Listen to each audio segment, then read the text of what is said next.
네, 저는 오늘 진실된 고백의 기도에 대해서 여러분과 함께 말씀을 나누고자 합니다. 오늘 함께 읽은 본문 말씀은요, 마태복음 26장과 마가복음 14장에도 기록된 말씀입니다. 이 본문은요, 예수님께서 십자가로 향하는 그 여정 가운데 기록된 말씀이에요. 본문의 전 말씀을 보면요, 예수님께서 베드로한테 너가 나를 부인하게 될 것이다 미리 예언한 말씀이 나옵니다. 그리고 그 뒷말씀은 가룟 유다가 로마 군사들에게 예수님을 팔아먹는 장면이 나옵니다.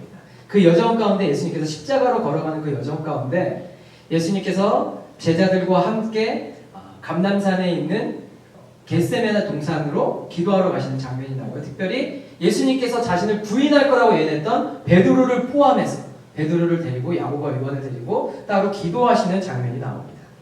예수님은 완전한 하나님이시고 또 완전한 인간으로 이 땅 가운데 오셨습니다. 예수님 굳이 기도하실 필요가 있을까라고 생각할 수 있어요. 그렇죠?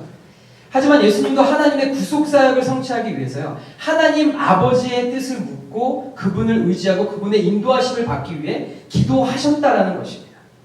예수 그리스도의 기도의 중심은요, 내가 아닌 하나님 아버지 중심이었다라는 것이에요. 하나님의 영광을 위해서 예수 그리스도도 기도하셨다라는 겁니다. 하나님의 나라와 의를 위하며 하나님께 기도하셨다라는 겁니다. 그래서 예수님의 기도는요, 지금도 예수 그리스도를 따라서 그 제재된 삶을 거룩하게 살아가기 원하는 저와 여러분들에게 모본이 되는 것입니다.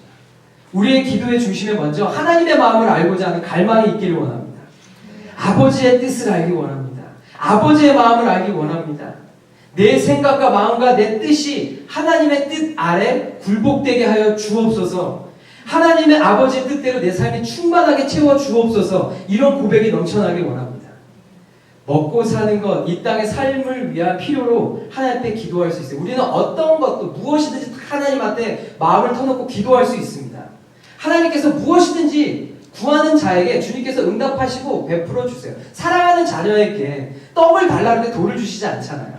생선을 달라는데 뱀을 주시지 않는 사랑의 하나님, 우리의 아버지 되십니다. 구하는 자에게, 간절히 구하는 자에게 베풀어 주신다라는 거예요. 하지만 성숙한 그리스도인은요, 먼저 하나님의 나라와 의를 구하는 줄 믿습니다. 하나님 아버지께서 이 땅에서 그분의 뜻을 이룰 수 있도록 저와 여러분이 기도를 통해서 그분의 영광이 이 땅 가운데 이루어지도록 그 통로로 쓰임받는 저와 여러분들 되기를 간절히 소망합니다. 저는 오늘 이렇게 기도에 대해서 함께 나누기 원해요. 근데 기도에 있어서 가장 중요한 것은 무엇일까요? 우리는 기도를 다 압니다. 예수님 믿는 자들은 이미 기도에 대해서 너무 많은 서적들을 통해서 또 많은 정보를 통해서 알고 있는데, 정말 근본적으로 다시 돌아가서 가장 중요한 것이 무엇일까 했을 때 저는 두 가지, 하나님과 내 자신이라고 생각해요. 하나님 없이 기도할 수 있을까요? 하나님 없이 기도하는 자들 많잖아요. 다른 종교를 믿는 자들, 아니면 예수님을 믿지만 자신의 뜻대로 하나님을 향한 것이 아닌 자신의 의대로 기도하는 자들이 많습니다. 마치 주문 외우는 것처럼 마음 없이 사람들한테 잘 보이기 위해서 위선적으로, 가식적으로, 이날 하나님께서 받으시지 않는 오히려 죄된 기도를 드리고 있는 것이에요. 하나님이 목적이 아닌 나를 드러내기 위한 가식적인 부분들이 많이 있다는 겁니다. 그리고 하나님 앞에서 내 존재가 필요하다는 것이에요. 내 모습 이대로 솔직함과 진실함으로 하나님께 고백으로 기도로 올려드려야 된다는 것입니다. 이것이 믿음의 기도입니다. 그런데 기도의 자체 능력이 있는 것이 아니에요. 기도 속에 내 믿음, 내 마음, 내 존재로 드리는 믿음이 응답을 가져오는 것입니다. 그래서 이 시간요, 바로 하나님 앞에서의 내 존재, 나의 마음의 중심, 나의 진실된 고백으로 드리는 기도에 대해서 저와 여러분들 함께 은혜 나누기 원합니다. 우리 너무 잘 알고 있죠? 기도는 하나님과 대화하는 것이에요. 대화는 소통이라고 하잖아요. 일방적인 것이 아닙니다. 서로 마음을 주고받고, 우리가 사람과 사람이 대화할 때도 아이 컨택하고 얘기를 하잖아요. 그렇죠? 그와 같이 하나님과 의사소통하는 것, 대화하는 것을 우리는 기도라고 합니다. 우리는 기도라는 대화를 통해서 나의 생각과 마음을, 나의 모든 것을 간절히 하나님 앞에 다 아뢰드릴 수 있어요. 말할 수 있습니다. 또한 내 말만 딱 통보하고 주님 이거 들어주세요, 이거 들어주세요, 이거 원합니다, 저거 원합니다, 끝 하고 돌아서는 것이 아니라 어떻게 해야 되겠죠? 먼저 주님의 마음을 알고 주님의 뜻은 어떨까? 이것을 먼저 알고 기도하면 참 좋겠지만, 만약에 그렇지 못한다면 내 할 말을 다 했었어도 그 다음에 주님의 생각과 주님의 마음은 어떻습니까? 하나님 나를 향한 메시지는 어떨까요? 하나님의 마음을 알고자 하는 시간을 가져야 된다는 것입니다. 주님의 말씀에 귀 기울여서 경청해야 된다는 것이에요. 주님은 지금 나를 향해서 어떤 눈빛으로 나를 바라보고 계신가? 의사소통은 아이 컨택하는 거라고 했잖아요. 주님의 눈빛은 어떨까? 주님의 심정은 어떨까? 주님의 마음은 어떨까? 한번 귀 기울여 보는 거예요. 집중해 보는 겁니다. 또 아니요, 말씀을 볼 때도요, 큐티를 할 때도요, 성령의 감동 아래 말씀을 봐야지 성령께서 우리 심령 가운데 역사하십니다. 내 지식을 쌓기 위해서 다른 목적으로 성경 말씀을 보면요, 그것은 우리의 삶 가운데 하나님의 나라가 이루는데 도움이 되지가 않아요. 오히려 내 의를 드러내기 위해서, 이것도 죄 짓는 수단과 방법이 될 수 있습니다. 하지만 성령 하나님 내 마음을 충만하게 이루셨어요. 주님과 함께 주님의 눈으로, 주님의 감동으로, 주님의 감정으로 말씀을 대하기 원합니다. 이 글자로 쓰여진 이 말씀이, 문자적으로 적혀 있는 이 말씀이 나한테 오늘날 살아있으셔서 지금 내 귓가에 들려주시는 하나님의 마음으로 주님 찾아와 주옵소서. 기도하면 주님과 함께 볼 수 있는 거죠. 명확한 건 뭐죠? 계시는 66권, 성경 66권으로 끝난 거죠. 하지만 기록된 말씀이 내가 주님을 찾고 구하고 간구할 때 살아있는 운동력 있는 능력의 말씀으로 나한테, 바로 지금 나한테 주시는 하나님의 메시지가 되는 것입니다. 우리 하나님은요, 인격적인 분이세요. 사랑의 주님이십니다. 오히려 오늘날 보면요, 우리가 하나님 앞에 일방적으로 말만 하고 돌아가고 있어요. 우리 주님은 우리를 끝까지 기다리고 계세요. 우리를 원하고, 나의 존재를 원하고 계시잖아요. 그 주님은 사랑의 주님이십니다. 진리의 사랑 오직 우리 하나님 아버지밖에 이 땅에 없습니다. 예수님밖에 없다라는 거예요. 사랑을 붙일 수 있는 이름은 오직 예수 그리스도 우리 하나님 아버지밖에, 삼위일체 하나님밖에 없다라는 것이에요. 막무가내로 영혼을 같이 하고요, 비인격적으로 조정하는 것은 귀신의 영들이 하는 것입니다. 귀신의 영으로 밥벌이 해먹는 무당들은요, 점치고 굿하는 자들은요, 자신들이 섬기는 신들과 인격적인 관계를 갖지 못합니다. 여러분들, 이 세상에 수많은 종교들이 있잖아요. 그 수많은 종교들 중에 자신이 믿는 신과 인격적인 관계를 갖고 소통을 하고 사랑을 나눈다는 신들 보셨나요? 그런 종교 있나요? 없습니다. 일방적이에요. 두려움이 있고요, 무서움이 있고요, 어떻게 하면 그 신한테 잘 보일까, 원하는 것들을 해드리려고 막 이렇게 종교적으로 나아갑니다. 하지만 우리 하나님은 그렇지 않다라는 것이에요. 우리 하나님은 사랑의 하나님, 인격적인 하나님, 저와 여러분들을 살피시고 보호하시고 바라보시면서, 사랑의 눈으로 바라보시면서 우리를 인도하시는 분이십니다. 세상의 영은요, 귀신의 영들은요, 그들은 갈취하고 빼앗고 속박하고 두려움과 공포로 사람들의 영혼을 조정합니다. 일방적이라는 거예요. 조정한다는 거예요. 내 말대로 해. 그렇게 안 해? 너 다쳐. 너 이러고 가져와. 안 가져와? 너 가족들이 불화가 있을 거야. 너 가진 거 내가 다 빼앗을 거야. 공포감을 주죠. 두려움을 주죠. 거기에는 평안이 없습니다. 자유가 없습니다. 진리가 없습니다. 사랑이 없어요. 제가 현실이기 때문에 여러분들 영적 분별력을 위해서 현실적인 얘기를 한 가지 드리자면요, 오늘날 교회에서도 이런 일들이 일어나고 있다는 것이에요. 거짓 목자들이 내 말에 순종해. 불순종하면 안 좋은 일 생깁니다. 너 안 좋은 일 생길 거야. 내 말 순종 안 하니까 너 지금 그렇게 다친 거야. 그거 봐. 여러분들 분명히 하셔야 될 건 우리 하나님 말씀에 순종해야죠. 또 목사님을 통해서 하나님 말씀이 선포되면 그 메시지 목숨 걸고 순종해야 됩니다. 그런데 인간의 말에 순종하는 것은 아니에요. 예수의 이름을 빙자해서 자신의 뜻대로 자신의 마음대로 하려고 내 말에 순종해 하라는 것은 여러분들 분별하고 예수의 이름으로 다 끊어내야 될 줄 믿습니다. 이건 저주예요. 이민교회에 있다 보니까요, 오랫동안 사역을 하다 보니까 성도님들이 찾아와서 한탄을 많이 합니다. 왜냐하면 얽매이는 거예요. 그게 사람의 말일진저 교회에서 예수의 이름을 빙자해서 영적인 권위를 가지고 선포하니까 두려움에 떨고요, 삶이 안 되는 거예요. 생활이 안 되는 거예요. 그래서 이거 어떻게 하면 돼요? 어떻게 하면 돼요? 찾아와서 얘기를 합니다. 제가 마음을 찌면 더 애통하는 마음이 생겨요. 그런데 우리는 냉정해야 돼요. 어떻게 해요?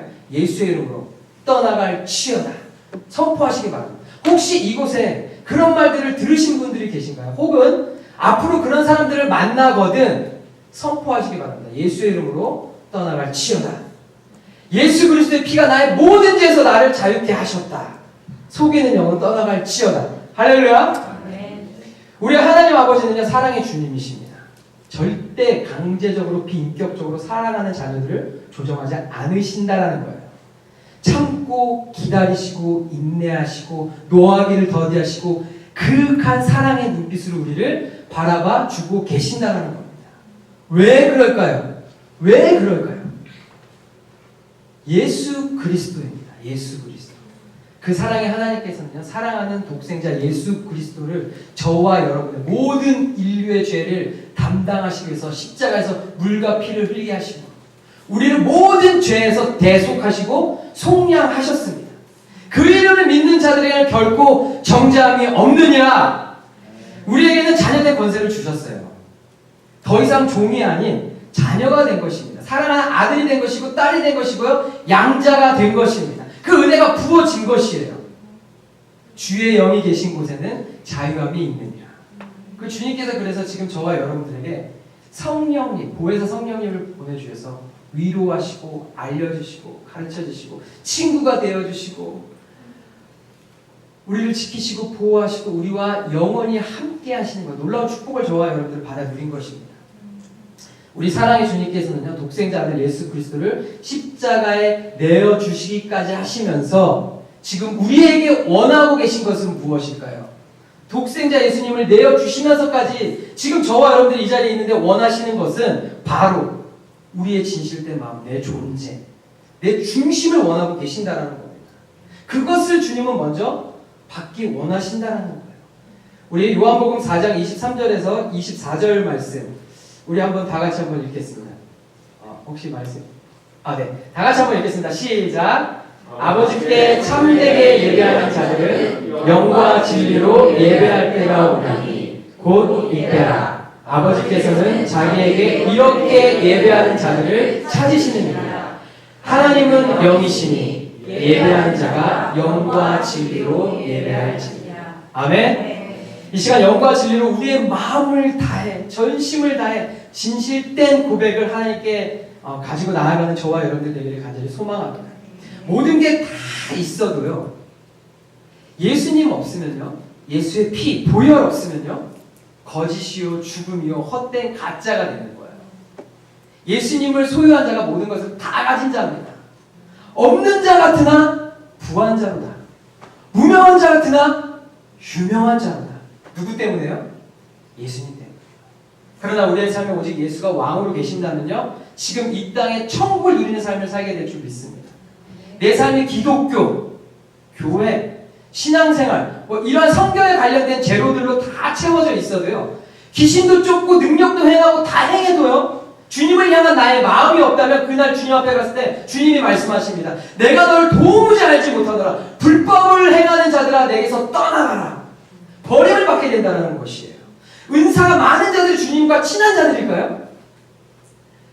여러분들, 저는 이거 감히 말할 수 있습니다. 저는 은사가 있습니다. 은사를 가지고 지금까지 사역을 해왔고요. 지금도 사역을 하고 있고요. 앞으로도 주님께서 저를 그렇게 부르셨어요.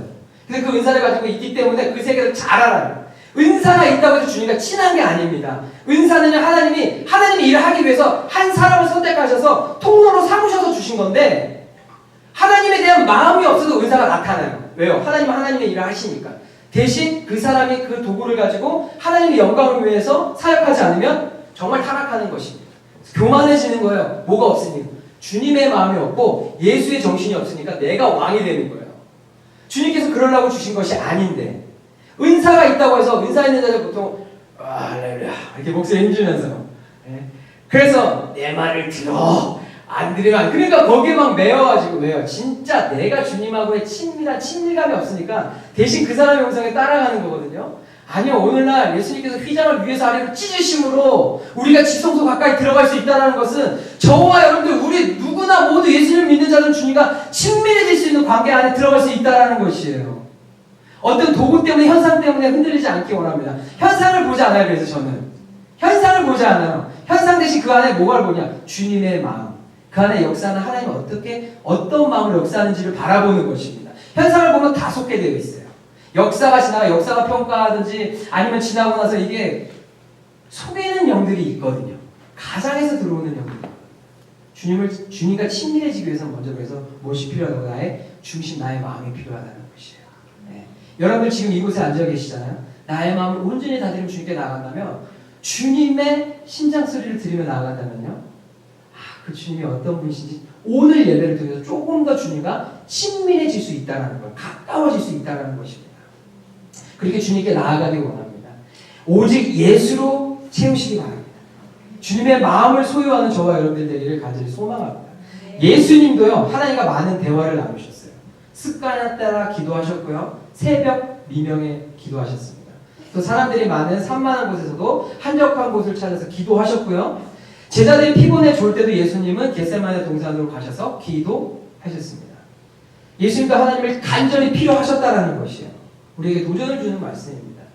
흠없고 점없는 어린 양 우리 주 예수 그리스도, 이 땅에 왕으로 오신 구원자 메시아, 그 분도 하나님 아버지와 깊은 대화를 갈망하며 간절히 기도하셨다라는 겁니다. 주님과 많은 시간을 갖는 사람이 주님과 친밀한 사람인 것이에요. 주님과 친한 자가 거룩한 삶을 살 수 있고요, 거룩한 자가 경건의 모습과 경건의 능력으로 이 땅 가운데 살아갈 수 있다는 겁니다. 예수님 당시에 유대인들도 기도를 했지요. 그들도 기도를 했는데요, 종교생활 정도로 생각을 한 것 같습니다.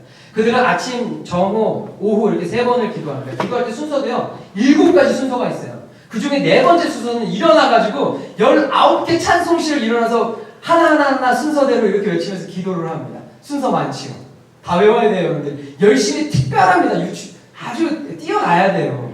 힘없고 이런 거 없어요. 태어날 때부터 민족 공동체로 태어나서 안 할 거 이런 거 없어요. 애들부터 태어나면요, 그들은 유대인들은 그렇게 한다는 거예요. 유대인들이 열심을 다해서 매일 하루씩 3번씩 기도하고요, 때에 따라 절기를 가지고 각가지 종교 행사를 가지고선 그런 의식을 행해도 그들에게는 예수 그리스도가 없기 때문에 생명이 없는 것입니다. 예수 그리스도의 이름으로 기도하지 않기 때문에 응답이 없다라는 거예요. 제가 말씀드렸죠. 기도의 2가지 요소. 하나님이 계시고 내 존재가 있었는데 그들에게는 하나님이 없으세요. 다른 하나님 믿고 있다라는 거예요. 정말 모든 걸 다 갖췄어요. 그 민족의 하나님이, 자기 조상의 하나님이잖아요. 우리는 얘기하면 예수님 저 4대째입니다 얘기하잖아요. 많으면 5대째예요. 거의 선교사님 집안은 5대째 그러는데 이 얘기가 미국에 없는 거 아시죠? 미국 사람들 이 얘기 안 하시죠? 라스네임 들어보면 조상이, 유태인들 조상이 아브라함이에요. 자신의 족보가 막 기록되어 있는 거거든요. 얼마나 더 하나님과 친밀해질 수 있는 조건들이 있는데 그들이 교만해서 예수님을 못 믿는 거예요. 그런데 오늘날 메시아닉 주에서 유태인들이 예수님을 극적으로 만나고 목숨을 걸고 종족들한테 막 이렇게 테러도 당하고 하거든요. 예수님 믿는다고 배반자, 배신자라고 하거든요. 예수님을 믿는 자들이 나와요. 굉장히 파워풀하게 예수님을 믿습니다. 그냥 직통해요. 좀 많이 만나보고 또 이렇게 같이 사역도 해보고 했는데 그냥 주님을 만나요. 자신의 할아버지, 지금 여러분들 할아버지 생각해보세요. 생각나는 할아버지 조상이죠. 그게 자신들의 아브라함, 이삭, 야곱, 요한, 요셉이 되는 거예요. 그들의 하나님. 근데 그들이 돌아와서 예수님을 믿는다. 다 갖춘 겁니다. 더 친밀함으로 주님께 나아갈 수 있다라는 거예요. 바리새인들은 어땠을까요? 기도하는데요, 사람들이 많이 다니는 회당과 거리 여기에서 기도했습니다. 두 손 들고 기도 5분, 10분만 이렇게 안 했어요. 1시간 이상. 많이 오래 기도하는 것이 나쁜 것이 아닙니다.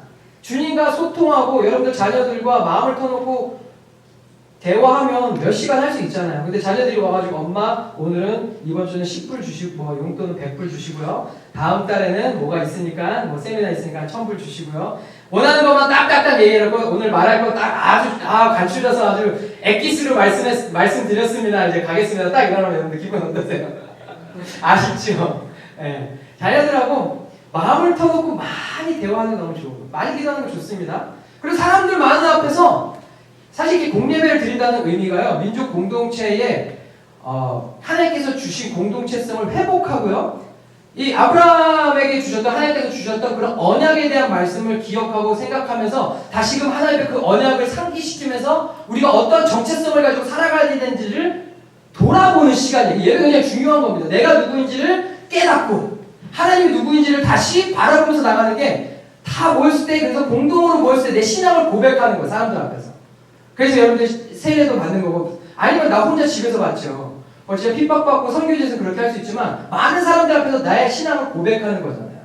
그러니까 많은 사람들 앞에서 두 손 들고 찬양하고 뛰면서 찬양하고 하는 거 나쁜 것이 아닙니다. 근데 중요한 건 무엇일까요? 오래 기도하고 많은 사람들 두 손 들고 기도하고 다 좋은데 중요한 건 예수님이 없으면, 내 중심이 없으면, 다른 목적으로 그렇게 한다면 그것은 오히려 하나님 앞에 죄를 짓는 종교 행위를 하고 있다는 것이, 목적이 잘못됐다는 것이에요.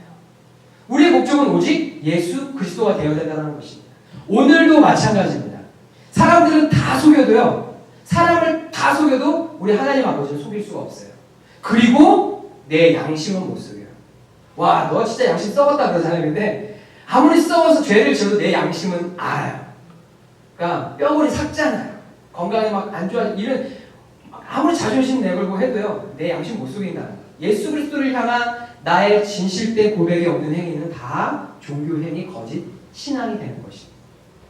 예수를 향한 진정한 신앙 고백이 없는 교회는요, 예수 이름 팔아먹는 비즈니스가 되는 거예요. 세상은 대놓고 돈 장사하지만요, 대놓고 그냥 하잖아요. 그게 이윤을 남기는 게 비즈니스잖아요. 근데 예수의 이름을 내걸고 비즈니스하는 교회들은요, 뭐를 남기기 위해서 그렇게 하는 겁니다. 안 된다는 것입니다. 영적인 타락의 범죄로 더 큰 대가를 치르게 돼 있어요. 예수님께서는 그런 자들에게 마태복음 23장 33절에서 이렇게 말씀합니다. 말씀에 있는 거 그대로 읽어드릴게요. 네. 말씀에 있는 거 그대로 예수님이 이렇게 말씀했어요. 뱀들아, 독사의 새끼들아, 너희가 어떻게 지옥의 판결을 피하겠느냐. 요한되어 침례를 받기 위해서 오는 바리새인들과 사두개인들을 향해서 지금으로 비교하면 교회 세례를 받으려고 막 오는데 그 사람들을 향해서 바리새인과 종교 지도자들과 하나님께 마음이 없는 자들을 향해서 이렇게 얘기하는 거예요. 독사의 자식들아, 누가 너희에게 일로 장차올 진노를 피하라느냐. 회개하라! 회개하라! 목적이 다른 데 있는 자들이여 회개하라! 주님 말씀하고 있는 겁니다. 혹여나 저와 여러분들 가운데 다른 목적이 있다면, 더 큰 관점에서 나의 삶이 오직 예수가 아닌 다른 목적이 있다면 회개하기 원합니다. 회개하시기 바랍니다. 돌이키는 자에게 주님이 은혜를 부어주시고 그 중심의 왕으로 예수 그리스도가 오시는 거예요. 마음 없이 자기 자신을 위해서 종교 행위로 밥 벌어먹기 위해서 교회의 이름으로 비즈니스하기 위해서 오는 자들이여 회개하라. 그렇게 사는 인간들이 회개하라. 주님이 오늘날도 외치고 있다라는 것입니다. 진실된 고백의 기도에는요, 나를 부인하고 오직 예수 그리스도만 인정하는 고백이 담기게 되는 것입니다. 그래서 회개를 하게 되는 것이고요, 거룩하게 살기 위한 몸부림이 있는 것이에요. 저는 지난주에 이런 자들이 모인 장소에 다녀왔습니다. 뉴스에도 나오고 SNS에도 나오고 입소문이 나서 여러분들도 잘 아실 거예요. 에즈베리 유니버시티 켄터키에 있는 그곳에 갔다 왔는데요. 그곳은 지난 8일부터 체프를 시작해서 막 예배형이 부어지고 회개가 터지고 기도형이 부어지고 젊은 사람들이 자리를 떠날 줄 모르고 하나님을 예배하고 기도하고 막 이불이 번지니까요. 막 미 전역에서 부흥을 갈망하는 사람들이 막 모여듭니다. 제가 간 날이 12일째 되는 날이었어요. 12일째 되는 날인데 다음 주에 내가 우리 그 엠마오 가는 길 교회에서 설교하는데 그때까지 이게 계속 이어지고 지금도 이어지고 있대요. 예수님을 갈망하는 자들이 계속 찾아가고 있고 계속 예배드리고 모여서 기도하고 꼭 갔다 온 것을 제가 영상으로 만들었는데 한번 영상을 보시겠습니다.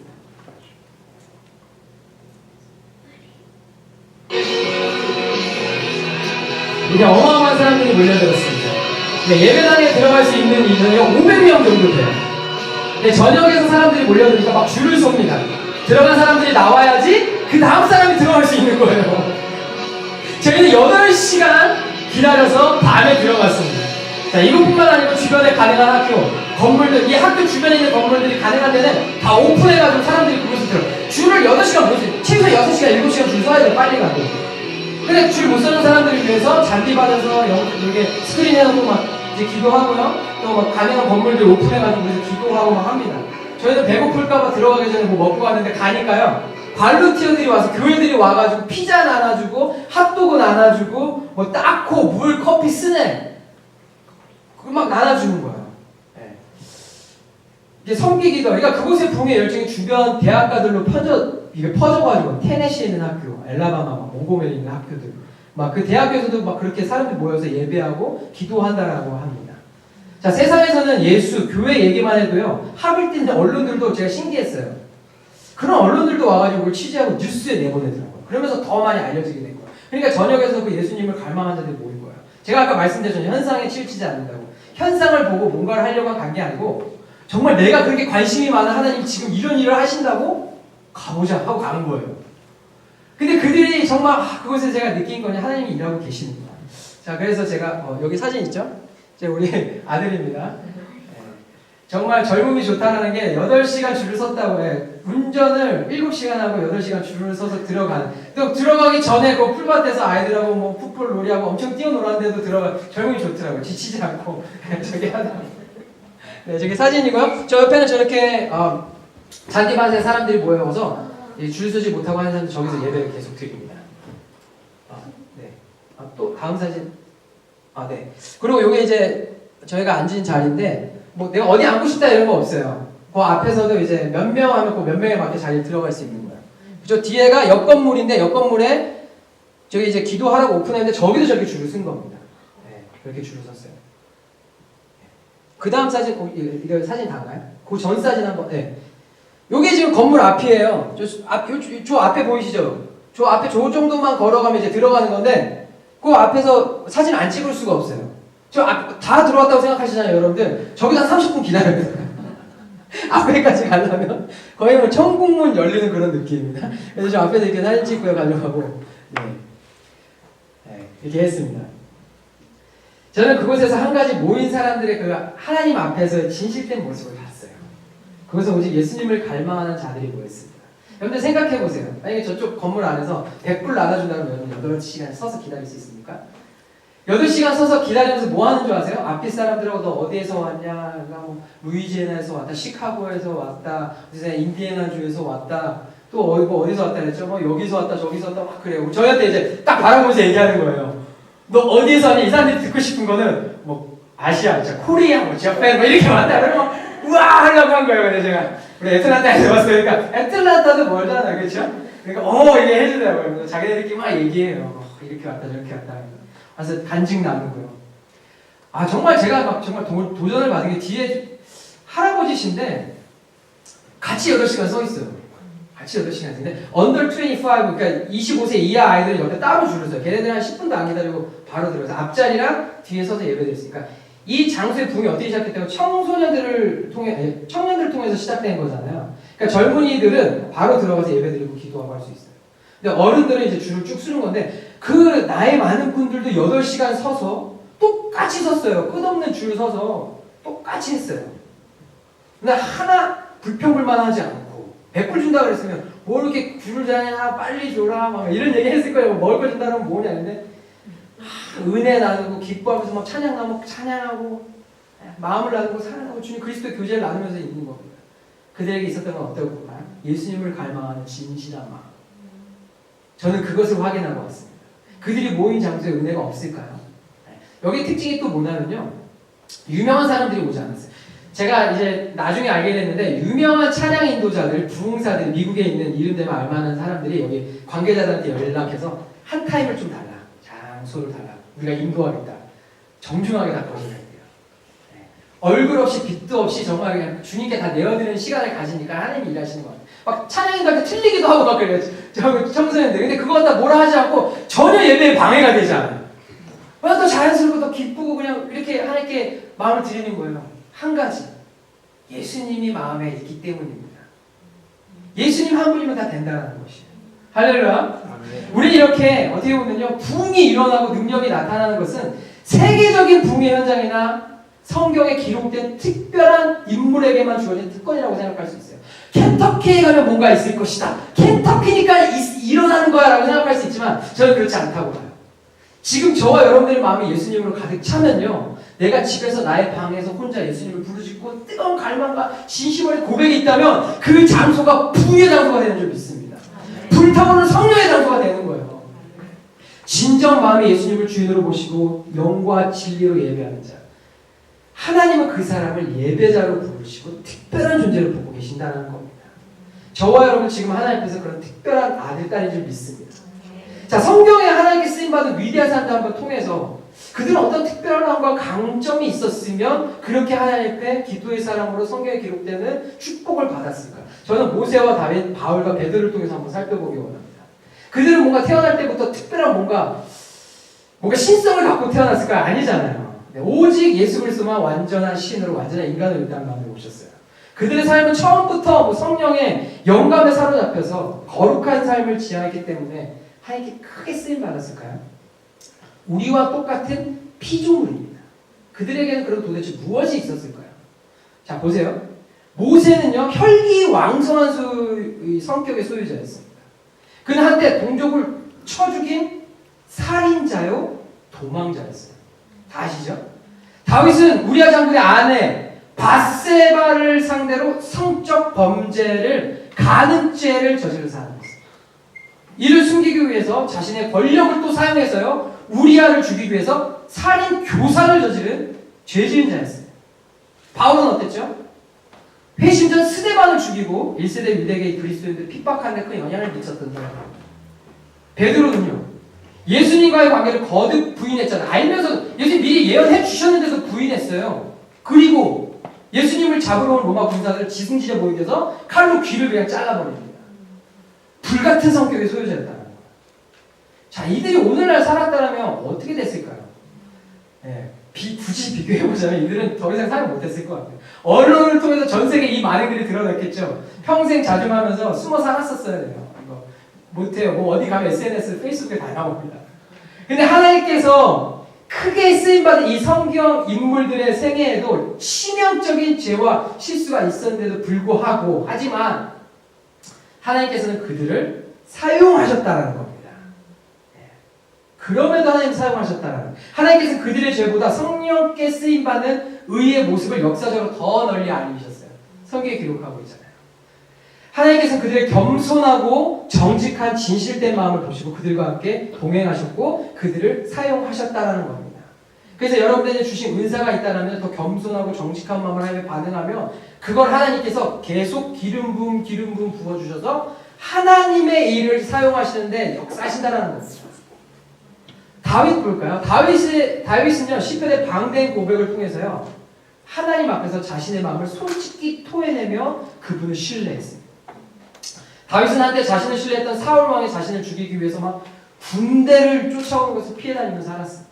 또한 사랑하는 아들 압살롬의 반역으로 목숨을 건지기 위해서 비참하고 빈통한 신세를 겪어야 했던 인물이었습니다. 그때마다 인생의 처절한 바닥의 순간마다 다윗은 하나님께 자신의 모든 진실된 마음을 고백하며 하나님을 의지했어요.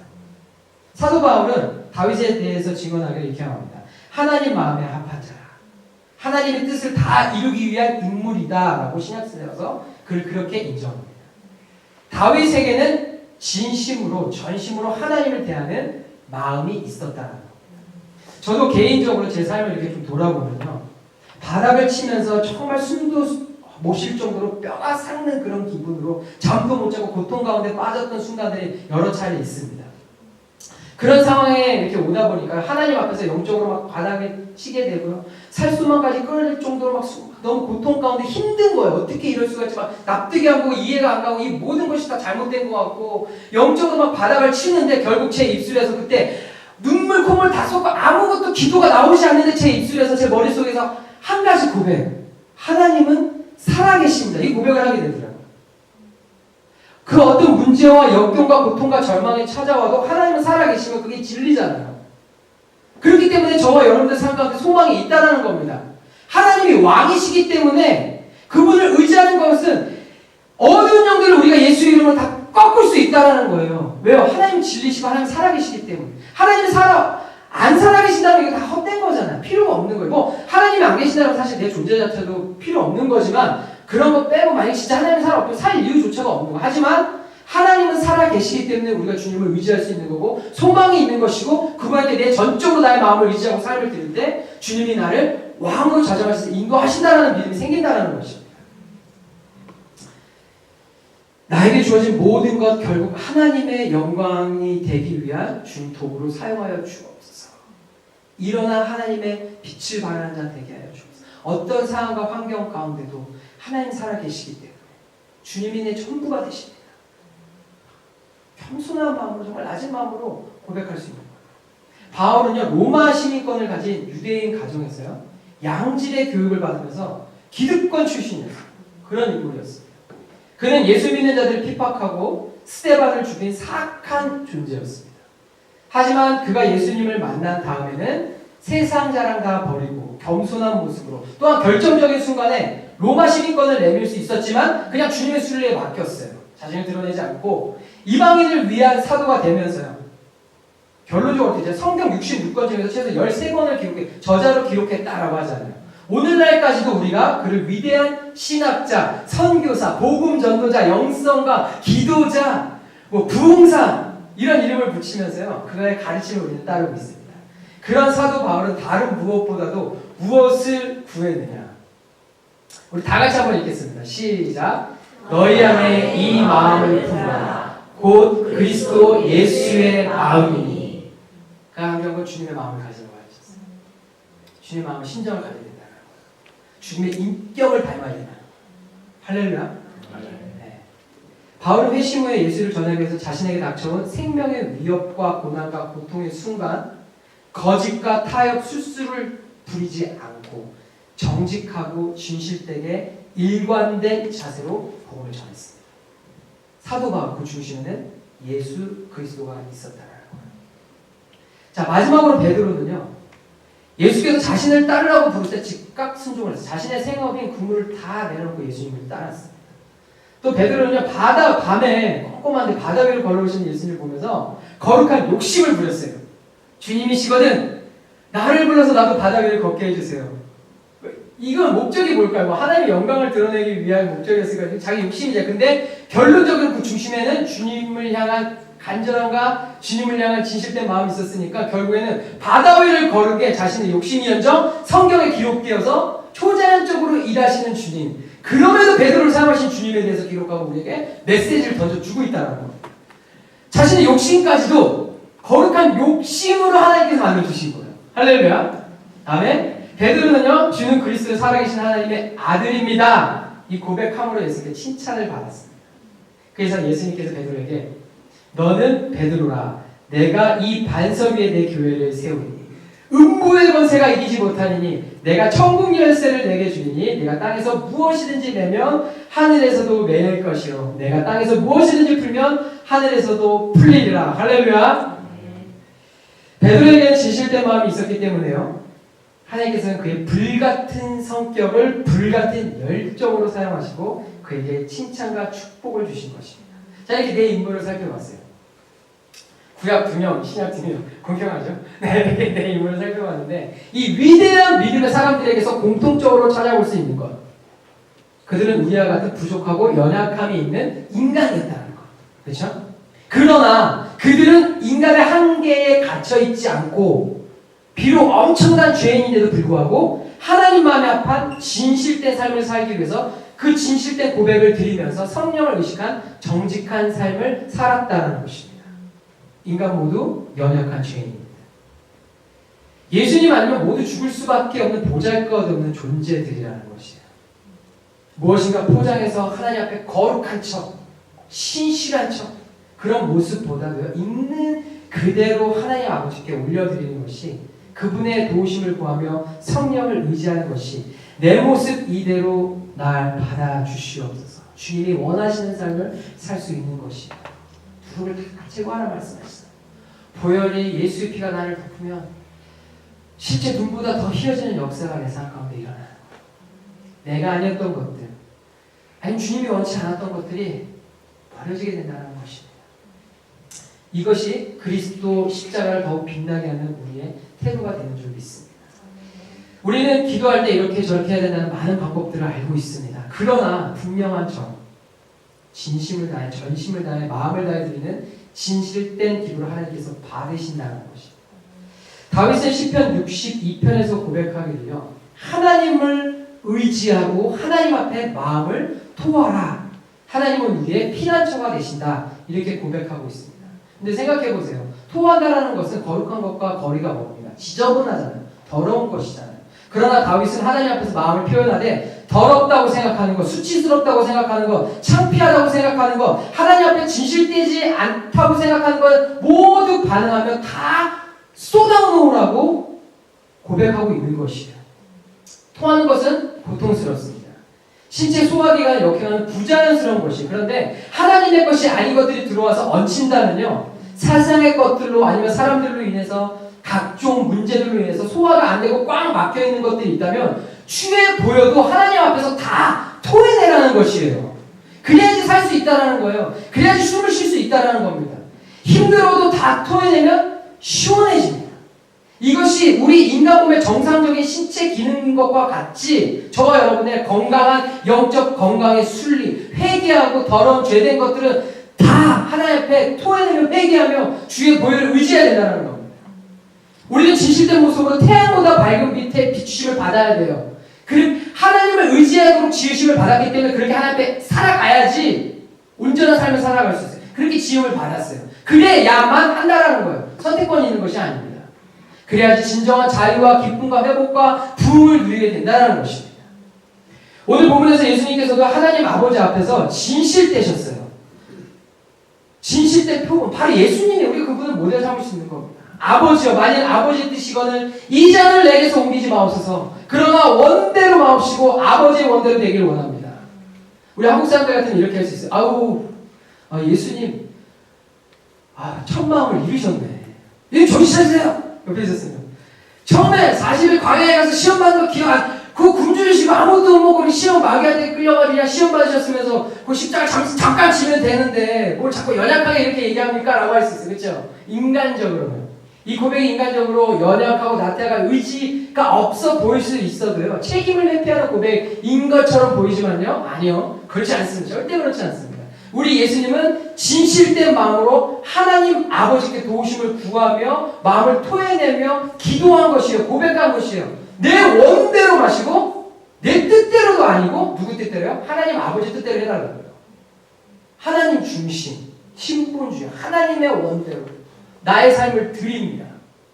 인류의 구원을 위해서 나의 몸을 드립니다. 주님께 전적 순복, 하나님의 주권을 인정하면서요. 그분을 의지하며 기도한 것이에요. 이에 뒷말씀 뭐죠? 이에 천사가 하늘로부터 예수께 나타나 힘을 더하더라. 이렇게 하나님의 간절함으로 진심으로 기도하면 천사가 돕는다. 오늘날 저와 여러분에게 누가 도와요? 성령 하나님 직접 도우십니다. 할렐루야. 주님이 도우시는데요. 아뢰야죠. 그분께 맡겨야죠. 로마서 8장 26절 말씀을 다 같이 함께 읽겠습니다. 시작. 이와 같이 성령님도 우리의 연약함을 도우시나니 우리는 마땅히 기도할 바를 알지 못하나 오직 성령이 말할 수 없는 탄식으로 우리를 위하여 심히 간구하시니라. 나의 기도가 얼마나 하나님 마음에 합한 고백과 간구로 채워져 있는지 돌아보기 원합니다. 나의 기도가 얼마나 하나님 앞에서 진실된 기도인지 돌아보기 원해요. 나의 예배가 영과 진리로 드리는 마음을 다해 주님을 갈망하며 그 주님의 마음을 깊이 알기 위해 몸부림치는 간절함이 있는지 한번 돌아보기 원합니다. 예수님은 간절함으로 기도하셨어요. 예수님께서 힘쓰고 애써 더욱 간절히 기도하니 땀이 땅에 떨어지는 핏방울 같이 됐다고 기록하고 있습니다. 하나님 아버지께서 지금 저와 여러분에게 원하시는 것, 땀이 땅에 떨어지는 핏방울 같이 되는 것을 원하시는 것 이전에 힘쓰고 애써 더욱 간절히 기도하는 것, 예수님께서 보이신 그 진실되고 간절한 고백을, 그 기도를, 그 마음을, 여러분의 존재를 주님이 원하신다는 것입니다. 그 어떤 다른 목적을 가진 기도가 아니라요. 온전한 우리의 마음을 드리는 진실된 고백의 기도를 드리는 저와 여러분들 되시기를 예수님의 이름으로 축원합니다. 저는 엠마오 마을로 가는 두 사람도 동일한 심정을 가졌다고 생각합니다. 그들은 예수께서 구원자 되시는 메시아라는 마음이 있었고요. 그 예수께서 자신의 민족에 의해서 십자가 처형을 당하시는 것을 바라보며 허탈함과 허무함, 비통함으로 예루살렘을 떠나서 엠마오 마을로 발걸음을 돌렸을 것입니다. 그들에게 예수님에 대한 진심 어린 감동이 있었어요. 길에서 만난 예수님과 가졌던 그런 대화의 시간, 그 대화에 대한 진실된 반응으로 그분을 전하기 위해서, 복음을 증거하기 위해서 발걸음을 다시 예루살렘으로 돌렸습니다. 누가 예수님을 증거하고 누가 하나님의 마음을 대변할 수 있습니까? 죄악된 이 세상 가운데 누가 예수 그리스도의 빛을 비추는 통로자로 쓰임받을 수 있겠습니까? 그분의 마음을 모르는데 어떻게 그분의 마음을 전할 수 있을까요? 진리의 기준을 모르는데, 진리의 기준이 없는 망가져버린 소망이 없는 이 땅 가운데 누가 진리를 전할 수 있을까요? 그분을 만나고 그분과 교제하고 그분의 사랑의 마음을 알고 그분의 감정을 가진 자가 그분을 이 땅에 대변하고 전할 수 있다. 있다고 믿습니다. 이곳에 저와 성도 여러분, 진정한 고백의 기도를 통해서 주님을 더욱 깊이 만나시고요, 하나님과 교제하시고 하늘의 권능과 자유와 기쁨과 평안을 누리시고 예수님의 참된 증인의 삶을 살아가시기를 예수님의 이름으로 축원합니다.